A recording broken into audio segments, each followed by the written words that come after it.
ఈ వినాయకుడు ఎంత అన్న? 20,000 అన్న. మరి ఇదెంత? 15,000 అన్న. ఈ వినాయకుడు ఉన్నాడు అన్న? 12,000 అన్న. తక్కువేం రాదా అన్న? ఈ 12,000 వినాయకుడు నాకు బాగా నచ్చిన అన్న. నా దగ్గర అంత డబ్బులు లేవు, 8,000 చేసుకోన్నా. అంత తక్కువకి రాదు. నా దగ్గర అంత డబ్బులు లేవన్నా.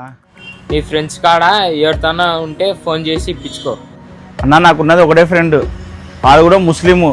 విగ్రహానికి డబ్బులు అడిగితే తప్పు అనుకుంటాడేమో. సరే నువ్వు చెప్పినావు కదా, ఒకసారి ఫోన్ చేసి కనుక్కుంటా.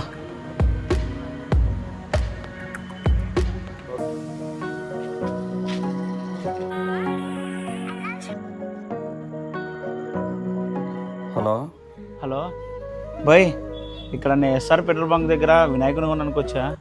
2,000 తక్కువ ఉన్నాయి, ఏమైనా సెట్ చేయగలవా?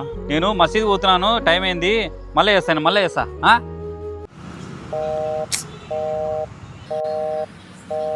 ఏమైందన్నా?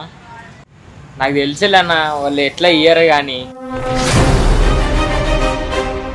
ఇట్లా ఫ్రెండ్షిప్లు పెట్టుకోవద్దు. అవసరం ఉన్నప్పుడు మనోళ్ళు మనకే సాయం చేస్తారు. సర్లే, ఇప్పుడు 10,000 తర్వాత కాల్చిందంటే 2,000 ఇవ్వు. ఇద్దానా? మీ డబ్బులు మొత్తం ఇప్పుడే తీసుకో, మా వినాయకుని మాకు ఇప్పుడే ఇచ్చేసాయి. ఎవరో మనకు అంటిస్తున్నారని మండిపడకు. మనం ఎప్పటించో ఉన్నాం, అప్పటికి ఇప్పటికీ ఎప్పటికీ కలిసే ఉంటాం. వా, ఏం చెప్పినావు మామ? ఈ మాట కానీ మా నాన్న విన్నాడంటే ఫుల్ ఖుషి అవుతాడు మామ. ఈ పండగ అందరం కలిసి చేసుకుంటున్నామంటే ఇంకా సంబరంగా ఉంటుంది. పండగ అంటే అందరు కలిసి చేసుకుంటేనే కదా మామ మజా. తమ్ముడు, ఒకటి గుర్తుపెట్టుకో, హిందువులే ముస్లింలే,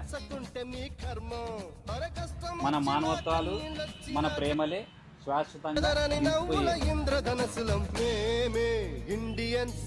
జై బోలో గణేష్ మహారాజ్ కి జై. ఇండియన్, అరే మే ఇండియన్.